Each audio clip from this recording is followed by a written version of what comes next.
Hey, welcome back to Holistic Moms. I'm your host, Shan Wright. Okay, we have not had an episode like this one yet. And you may have seen the title, and so you may already be in a private space away from your kids. But if you're not, this is your time to turn this episode off if you are around your children, or listen later. Use your discretion, but we will use some words that you may not want them to hear, depending on their age. And one thing we know is that stress and anxiety affects our entire holistic body. So we are going to address intimacy for the first time. Now, this is your most intimate social wellness, and it's necessary to address as a married couple. So we will say words that you might not want your kids to hear. So now is the time. Turn it off. If you need to listen later, go on a walk alone and take a listen. You definitely want to listen because this is a good one. My guest is an expert and she gives scientific, personal, and practical advice. We discuss the 12 levels of intimacy. Did you know there are 12? Yeah, this stuff is really, really helpful. So Angela, she is a challenger of the status quo and a disruptor of what has always been. She's known as the Christian Sexpert to over 100,000 social media followers. She has dedicated over 20 years to the study of human sexuality and God's design for sex. Her passion is coaching women to discover a healthier relationship with their God-given sexuality. Angela's relationship with Jesus started at 19, and while she wasn't raised in purity culture, she did get a heaping helping of it at college after her salvation experience. She has a unique perspective on how purity culture impacts marriage. She uses social media as a way to change the narrative from inside the house. She sees the damage of purity culture, but knows that God tells us He wants us to have abundance in all areas of our lives, including sex. She is a sex and intimacy coach and uses her social media platform to provide sex education you wish you had received. She has created multiple products designed to improve the sexual and non-sexual intimacies in your marriage. She will have you reaching for your pearls to clutch, make you laugh, make you blush, and make you search your Bible asking, is she serious? She and her husband have one child. She is a leader for the international women's ministry, Natural Christian Mommas, a homeschool mom, lover of all things glitter, and ready to set you on a new path with your husband, telling you to go have good sex. Okay, friends, are you ready? This is, like I said, super helpful for your marriage and something that I think you are really going to relate to, even especially when it comes to stress and managing all the things in life and being a mom in this day and age and still caring for your marriage so that you are living holistically well. Okay, let's get into it. Hey mama, are you stressed by the lack of time in the day to do all the things? Are you feeling disconnected from God, your husband, and even your kids because patience and presence seem out of reach? Do you want a healthier body, mind, spirit, and home, but overwhelmed in where to start? Hey, I'm Shan Wright, daughter of the king, wife, mom to 4, RN, wellness coach, and I know very well what it feels like to want to live well, but about to lose it with my very blessed full life. After realizing I can't pour from an empty cup, I tracked my way to whole body wellness and so much peace. If you are ready to cancel the stressed out life, learn tactical, intentional strategies as a mom wearing many hats, find more peace, confidence, and joy raising kingdom kids, then listen in. Come on, mama, together we got this. Really, God's got this. So go heat up that coffee again and turn your listening ears on. Let's chat. All right, guys, I am super excited and even a little nervous for this conversation, to be honest. So I am speaking with someone that I probably could use some coaching on myself. So this might be a little personal coaching session you get to eavesdrop on, or I don't know. I don't know what to expect. But could you please help me welcome the Christian Sexpert, Angela Griffith, to the show. Welcome, Angela. Thank you so much for having me. First, we got to get to know you a little bit. So for the audience and myself, so if you could just please share with us 3 things that you are loving right now in life. Absolutely. I just got in a hot pink pleather jacket for a speaking engagement that I have coming up, and I'm kind like I just keep staring at it in my closet because I'm obsessed with it.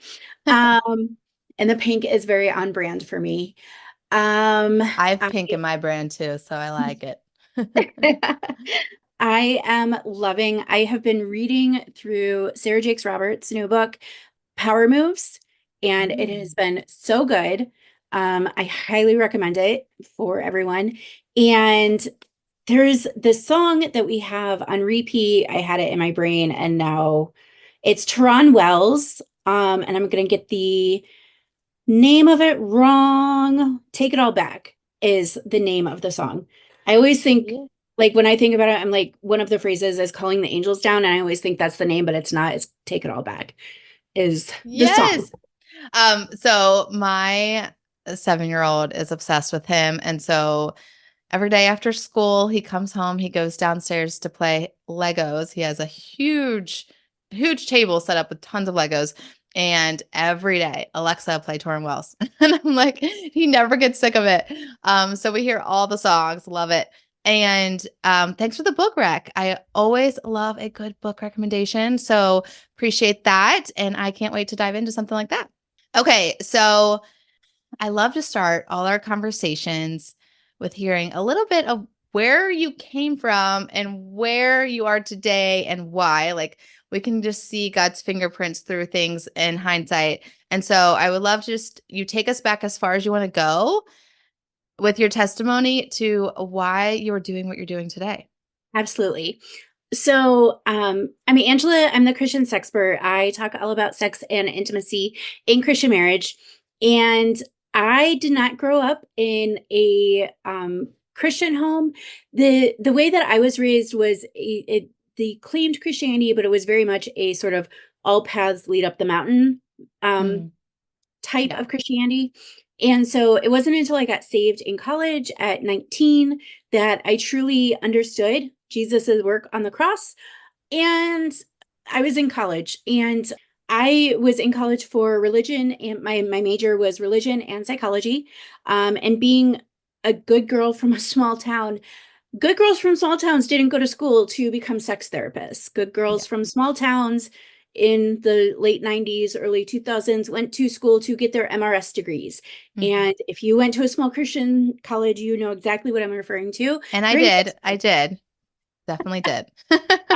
So being a good girl from a small town, I graduated with my bachelor's in religion and psychology, and a few weeks later got married, got the MRS.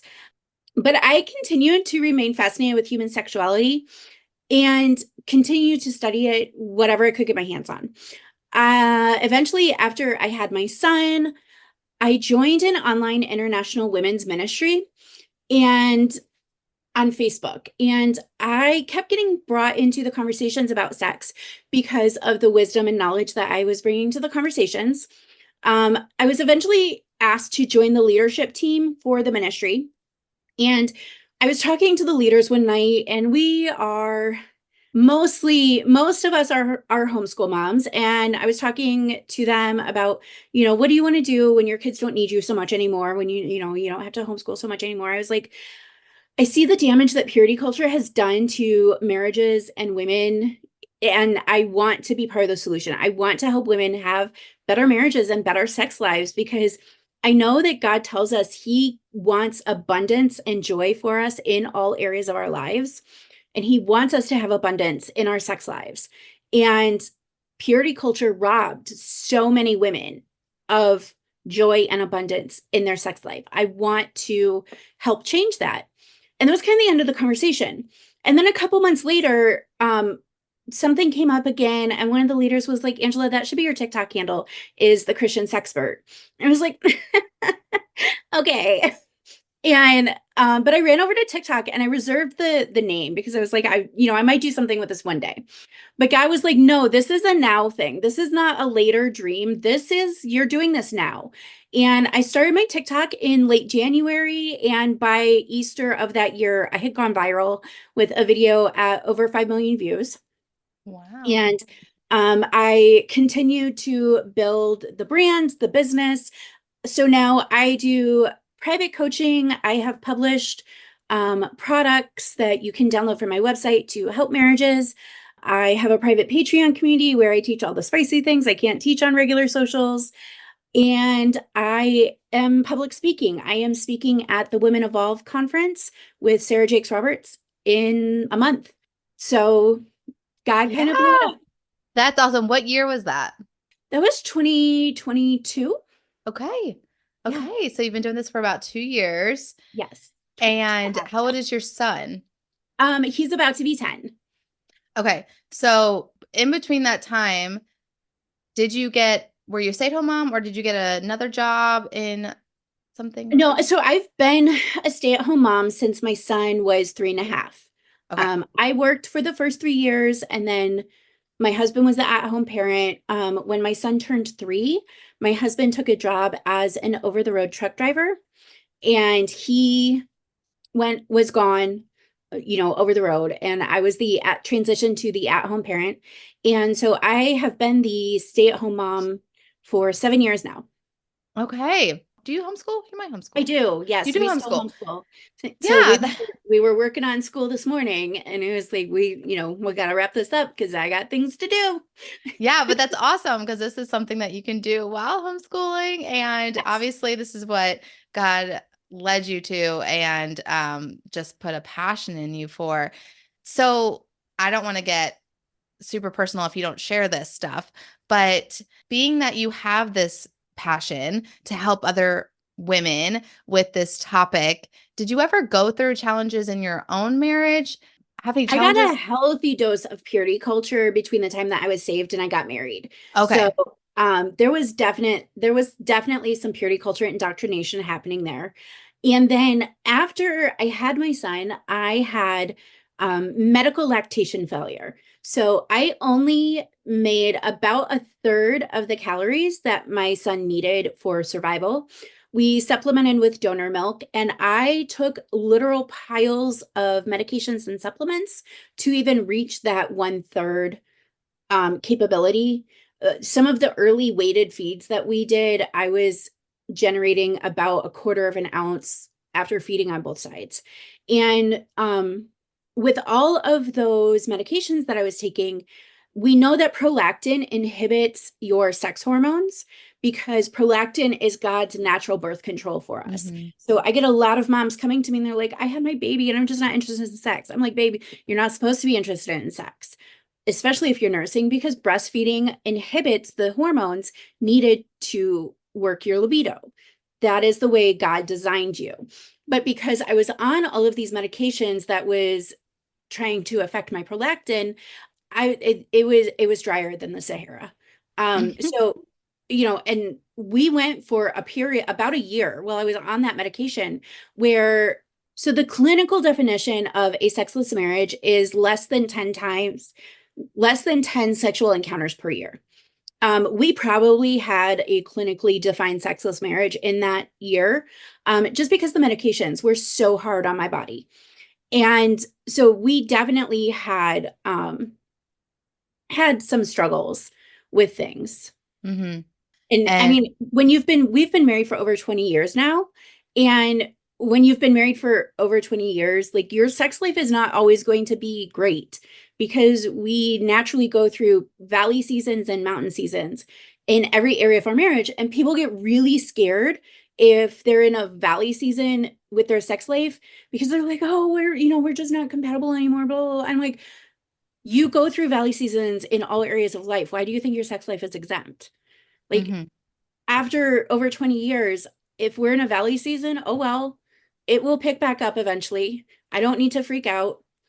It'll swing back around. Everything goes in cycles.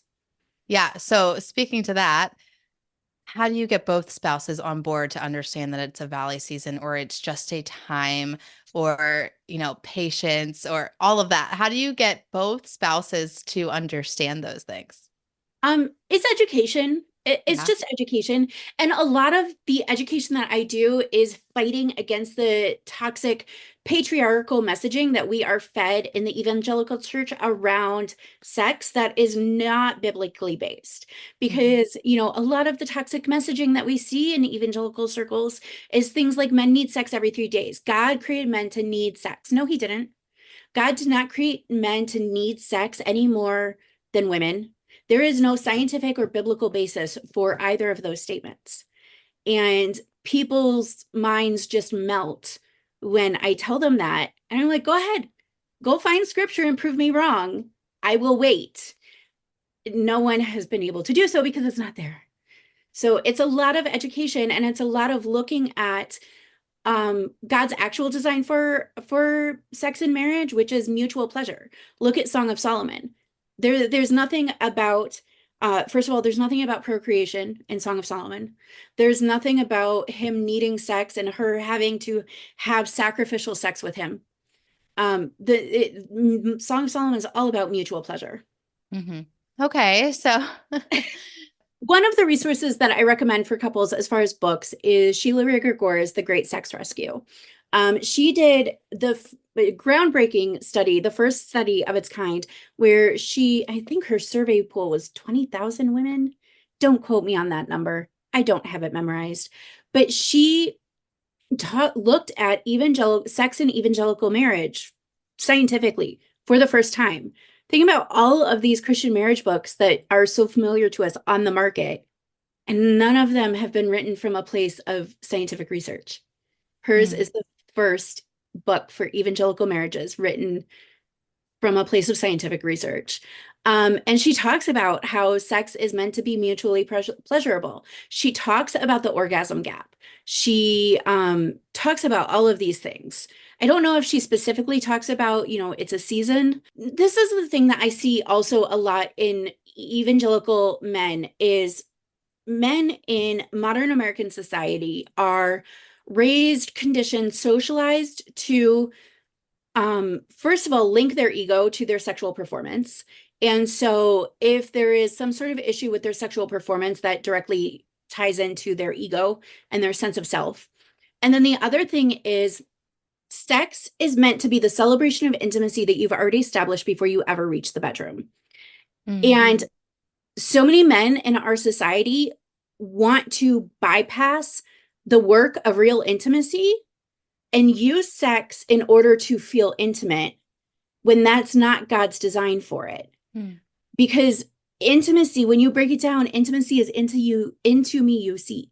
mhm. And if you are framing sex as the thing that creates intimacy, you're building your house on shifting sand.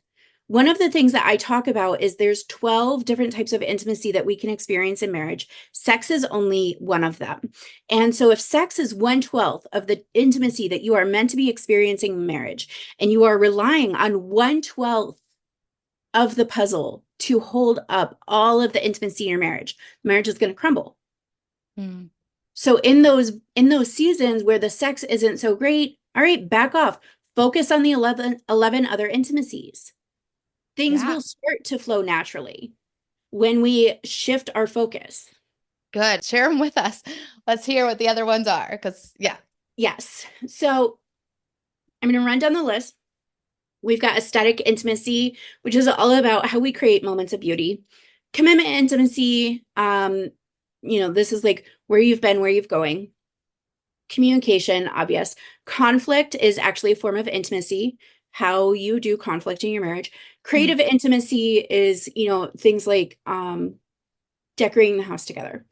Or like going and doing a paint night together. Crisis intimacy, how you support each other through a crisis. Emotional intimacy, obviously. Intellectual intimacy, can you guys have a disagreement without fighting? Why are they voting for the person that they're voting for? If you disagree, whatever. Recreational intimacy is all about how you have fun together. Spiritual intimacy, work intimacy. Don't make it weird. Don't like try and go to work with them. But work intimacy is like working towards common goals. So things like cooking a meal together or working in the garden together are examples of work intimacy. And then obviously sexual intimacy. And lately, I've also been tossing around this idea of adding a 13th ish, because I think that we experience intimacy through our parenting as well. But obviously, not every couple who seeks me out has kids. But Yeah. I do think that there is intimacy in parenting as well. Yeah. Wow. Okay. So a season of small children and you are either postpartum or there's some other things going on or just breastfeeding in general, and you need some more intimacy in your marriage. Is there one that you're like, okay, work on this when you have a bunch of young kids around and you have feels like zero time and lots to do? This is the one that can seem to fit in that season really well. Yeah, so my go-to intimacy for any struggling couple is always going to be recreational intimacy because that's one of the most easily accessible intimacies. And when you think about how you and your spouse like first got together, you were spending time together because you had fun together. You were out, you were doing things, you were going on dates, you were enjoying each other's company. And recreational intimacy kind of like takes you back to the beginning of your relationship, but also in order for our brains to be able to enter a space of sexual desire, we have to be fully relaxed. Mm. We cannot enter a space of sexual desire when we are stressed and uptight and everything. We have to be relaxed. And think Mm-hmm. about the times when like you and your husband were play wrestling in a non-sexual way, but all of a sudden it turned sexual because you were playing and your brain was able to easily make that switch. Yeah. And play wrestling is a sexual behavior that we see across cultures all over the world. And so when we engage in recreational intimacy, in order to play, our brains need to be relaxed. Mm-hmm. And play helps our brains relax.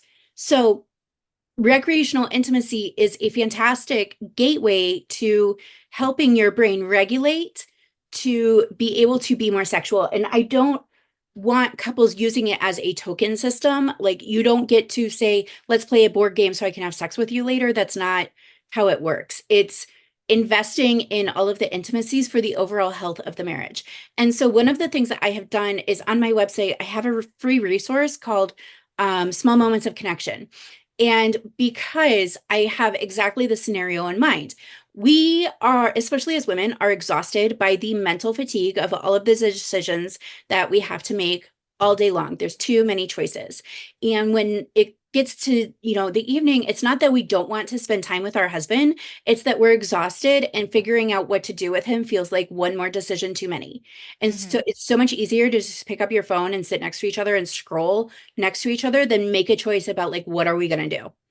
And so using the small moments of connection guide, I guide my coaching couples to make a menu of 3 different activities that they enjoy doing as a couple, and they are primarily recreational intimacy activities. It could be things like a card game or using a like adult coloring book or something like that. But make a menu of 3 activities that the two of you love doing together and put it on your refrigerator and make a goal for at least 3 times a week. You guys are going to do one of those activities that you have posted on your fridge. You've now reduced your decision fatigue. And the goal is all of those activities are not things that require a lot of setup, and they are things that you can do in 15 to 20 minutes without a lot of setup, tear down, put away. And it's often things that we can do if the kids are running around as well. Like you can realistically play a single round of Uno or Rummy, even if the kids are screaming, right? That takes you less than 10 minutes. And the effort is the investment. It doesn't matter if you guys actually manage to finish it. Yeah, wow. Okay, I definitely like that. My husband and I once upon a time had that list of like these little date nights at home that we would do because we didn't have a lot of sitters at the time, and so we would always have this list. Okay, what do we want to do tonight? So that is a really I don't know if that list exists anymore, so might have to get that out. But totally related to what you were saying when you said we have to be relaxed and our stress level has to be down to want to be sexually intimate. And that's something that I have not been able to communicate. And a lot of my moms listening, I'm sure, feel the same because we struggle with being stressed out and anxiety. So that is my audience, is that we are, recovering perfectionists or still working on that a lot. And we want to do everything right and be good and be the best wife. And we want to please our husband and we want to have a great marriage, but we're stressed out by trying to do all of it. And I had, I don't even know how long this season was, but when I would lay down at the end of the night and even my body felt like stiff as a board. Like it was so tense. Like everything was tensed. Every muscle probably was tense. And I'm like, okay, no, like maybe you can give me a massage, but that's about where I draw the line right now because I can't even calm down. Like inside, it feels like I'm fighting. I'm fighting something and I can't relax and I just need to go to sleep. That's how I was for so long. And I would just force myself to get out of that. And so I'm sure a lot of moms listening can relate to just feeling tense and stressed. And so you're saying, okay, we understand you feel that way. That's a true season. Go for the recreational intimacy first and know that ahead of time. I like that too. Like planning it ahead of time, knowing this is what I'm going to need in order to be sexually intimate. So let me put this on the schedule if you need to. Don't put, we're having sex on Tuesday night, we're having a game together, or we're having a date night at home, or we're cooking dinner together Tuesday night, or, you're putting is that true to say? Like put the Intentional before intimacy. thing? Yeah, Yeah. you have to prioritize intentional intimacy as part of your schedule. I do want to put a major caveat out there that you're right. I never recommend scheduling sex. And people get really mad when I say that because they're like, well, that's the only way it happens. Well, the problem is you cannot grant future consent for sex. Sex has to follow the Fry's model of consent, which means consent has to be freely given, reversible, informed, enthusiastic, and specific. And so you cannot grant future consent for sex. You cannot say, yes, I will have sex with you tomorrow night, because in the moment, something could change. And if you are not free to say no to sex, you are never truly free to say yes. And so you have to be able to reverse your consent at any time. And so what I talk about is absolutely, you have to intentionally plan for intimacy in your marriage. You have to intentionally say, like, all right, we're going to read this book together, and that will be a form of intellectual intimacy because we're going to read a chapter a week and discuss it. Or, we're going to aim for 3 times a week. We're going to do things off our menu, which could be things like a round of cards, or we're going to make a cup of tea and go sit on the porch and watch the sunset as the kids play in the yard and talk for 15 minutes, right? Um, and being really intentional with those activities. And I want to touch on another thing, going back to what you said about your body having to be relaxed and all of these things. Something else that we lack education about is female sexuality at all. There's just no education about female sexuality at all. But one of the things that people don't realize is there's actually different desire types. And stereotypically, men have spontaneous desire, which is, I'm ready for sex now. You say it, let's go. All right. But women stereotypically experience responsive desire, which means that they need to be doing sexy things with their bodies before their brain catches up and says, oh, yeah, I do want to have sex. Mm-hmm. So we fall into these traps because society has normalized spontaneous desire as the right or correct way to experience sexual desire. And then men will come home while their wife is standing at a sink full of dirty dishes and say, hey, you want to have sex later? And her immediate response is going to be no, because she's not doing anything sexy with her body, because she experiences responsive desire, and that's not honoring her desire type. And so when you have this revelation that, no, I'm not in the mood to have sex, and you switch the question to, do you want to try to get into the mood later? That's a whole other different question. Do you want to have sex later? That's Hmm. a totally different question.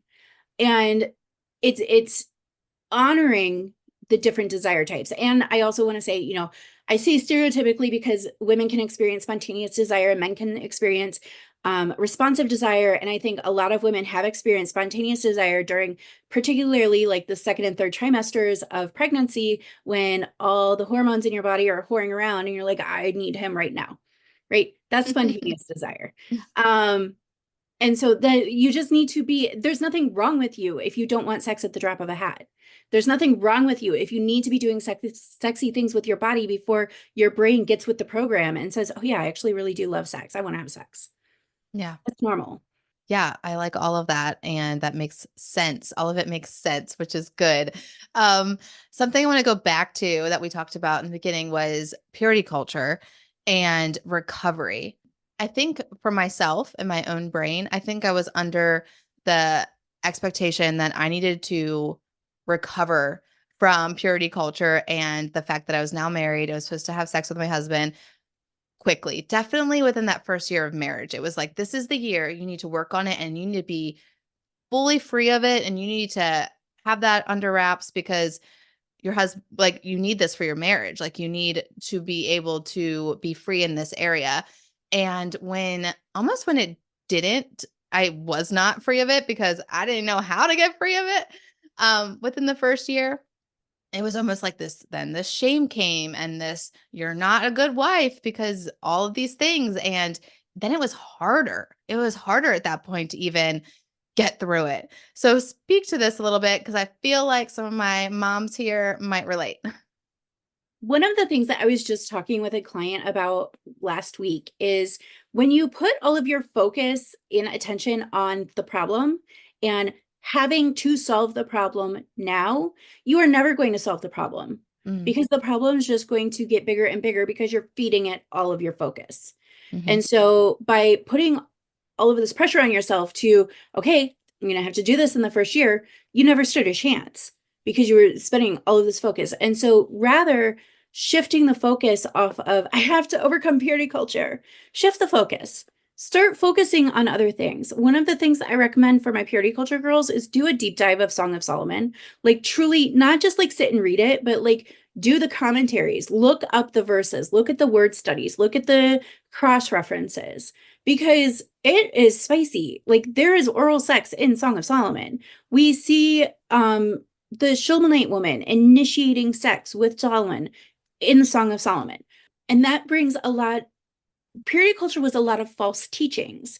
And so when you look at what the Bible actually says about sex and marriage, and not all of these crappy teachings from purity culture and all of the like terrible marriage books out there, you start to get a better picture of what God actually meant for pleasure in marriage. And then the other thing I really recommend is starting to explore your bodies. And that like people, purity culture girls get so uncomfortable when I start talking about this, but like explore, lay in bed with your husband and the both of you explore your body. Use your own hands to explore your body. Use his hands to explore your body. Teach him the ways to touch you that feel good to you. Because, and if you are a mantra girly, I'm not, I've never been able, my brain just cannot process like getting on board with mantras, but some people really love them. If you're a mantra girly, like remind yourself, I was created to experience pleasure. I was designed to experience pleasure, sexual pleasure with my husband. Repeat that to yourself, right? Like I talked at the beginning, like this song, Take It All Back from Teron Wells says, I'm taking back what the devil stole. So I'm like a very, I think one of the things that my formal bio says about me is like, is a challenger of the status quo. Like I will fight anybody. I will fight them and I do not care. One of my friends is going through something in her marriage. She posted something on Facebook. Somebody was mean to her and I was like, I'm going to fight her. And I did. And then she deleted her comment because I was like, I'm right. You're not going to be mean to my friend. I will fight. So one of the, so like purity culture, when I like, even though, I wasn't exactly raised in purity culture, I still because I was a baby Christian, I was embracing all of these things that I taught wholeheartedly, Mm. and so still 21 years later, I find myself with an occasional like, oh, that's like a weird purity culture hang up. Nope. I'm gonna fight the devil. I'm gonna Yeah. take it back. And Yeah. I have been redeemed of these things. And so, I encourage like Christian, and that's the other thing is like Christian women are socialized to be like, keep sweet and keep silent. Mm. JL drove tent pegs through men's skulls. Be like JL. Take back your sex life. Yeah. Cool. Yeah. I'm a lot. um, I really like that what you said about taking your focus off the problem, because that is anxiety. That's what you do for anxiety management. You have this anxious, you're having an anxiety attack, or you're getting real close to it, you're real anxious, and all you see is the problem, and it gets bigger and bigger and bigger. And we have these tools and these little games that we play and these little exercises to get our mind off of it. And that's the same thing. I probably had like definitely a period of anxiety, sexual anxiety, however you want to call it. I'm sure that was my problem. And I didn't know how to get out of it. I didn't have these little tools that I now have, thank God. But I could have used them then to work through that. But then eventually kids came, and that then threw me for more loops, right? So, A whole other thing. yes. One thing that you were saying about the mantra is, okay, maybe not on the mantra level, but what do you encourage um, people or women to pray before sex, and either with spouse or without, maybe in the bathroom before you go in the bedroom, to be like, okay, God, this is a gift. Like, what do you encourage there? Yeah, absolutely. Yeah. Because when you look at like going back to the framework of the 12 intimacies, they all work in tandem with each other. So, combining spiritual and sexual intimacy is absolutely a thing that a lot of couples can benefit from, praying over your sex life. I make jokes on my socials all the time, like, because I'm like, pray over your gag reflex. Pray that, you can take him deeper. Pray over your knees. One of my friends says, she jokes, she's like, I pray that God gives me Megan the Stallion's knees, you know, and it's a joke, but it's serious too, because yeah, if there's something that you're struggling with in your sex life, pray over it. Yeah. Pray over it. Absolutely.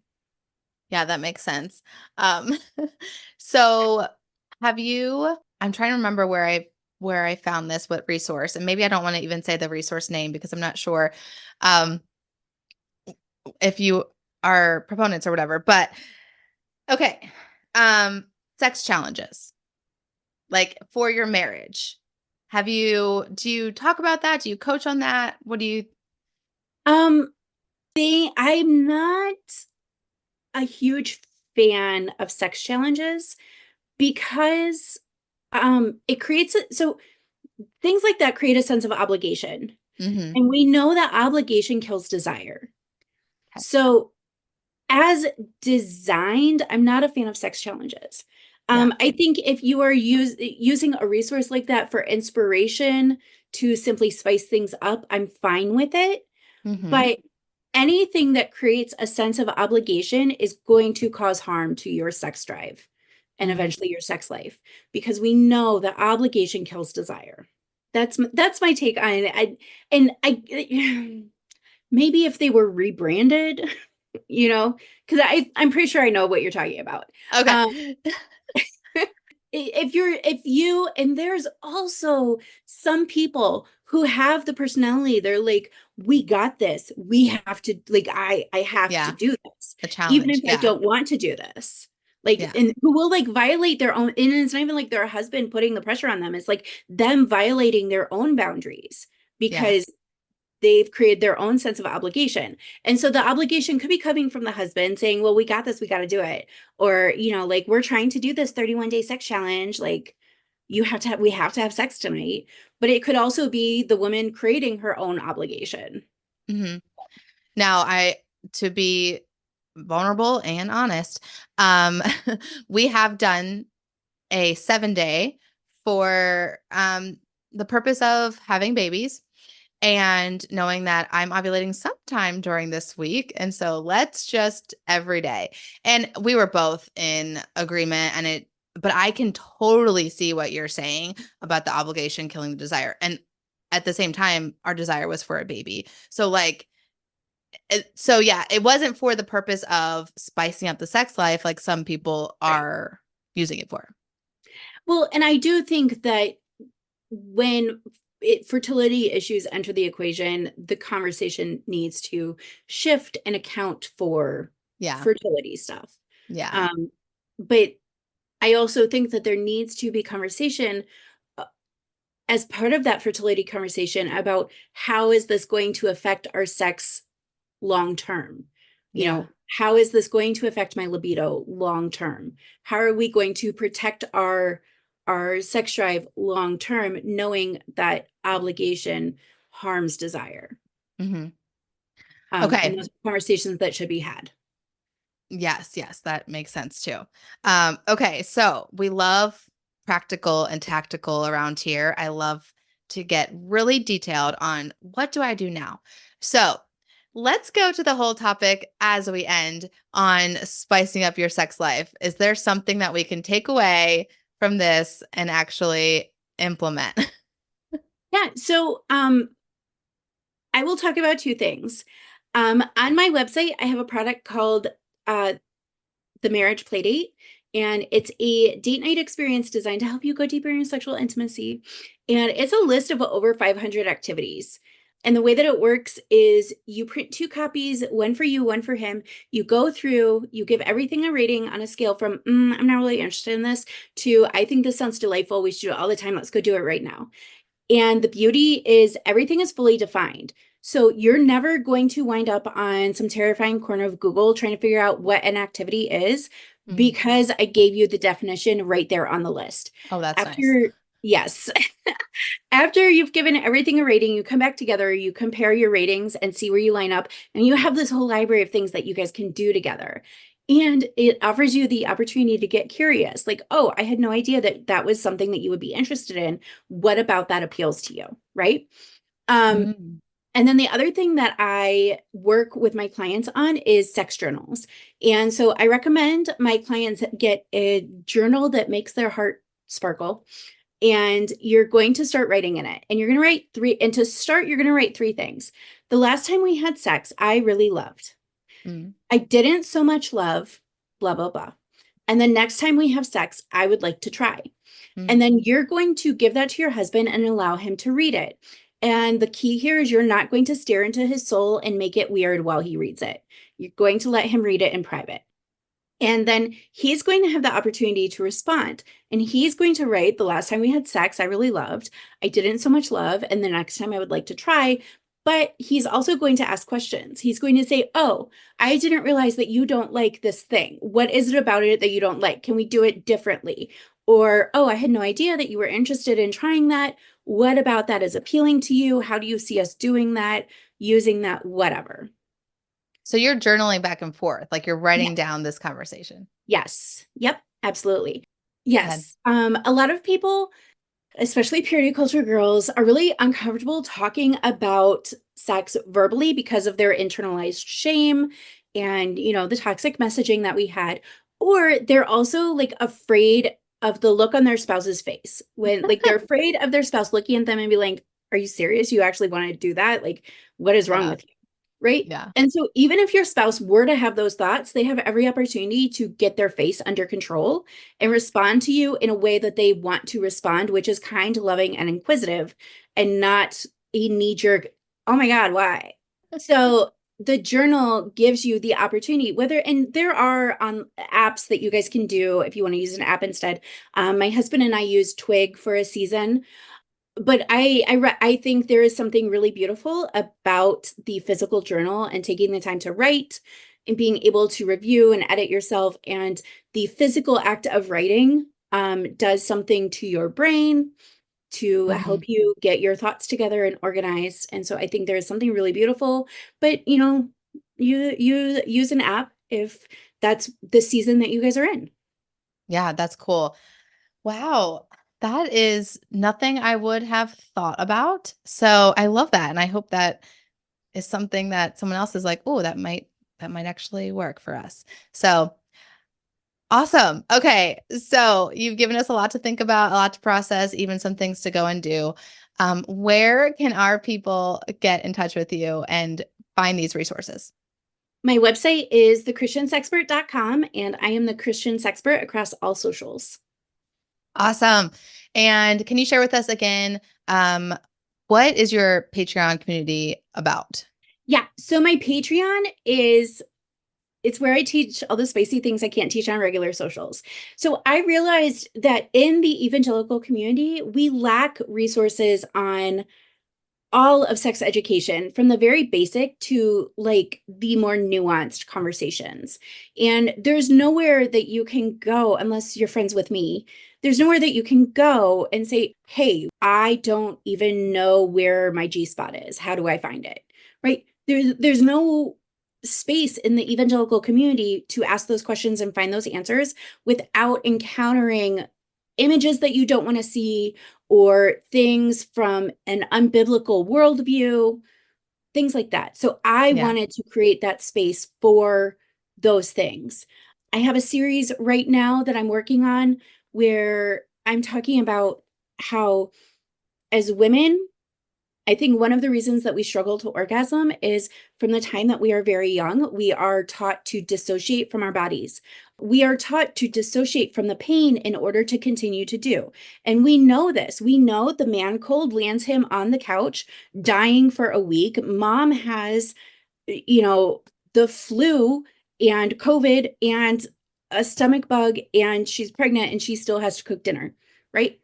Doesn't matter what's happening with your body, you have to push through. You dissociate from Yeah. your physical experience. So when it comes time to experience pleasure, we don't know what to do. We don't know how Mhm. to reconnect because we live in this perpetually disconnected state.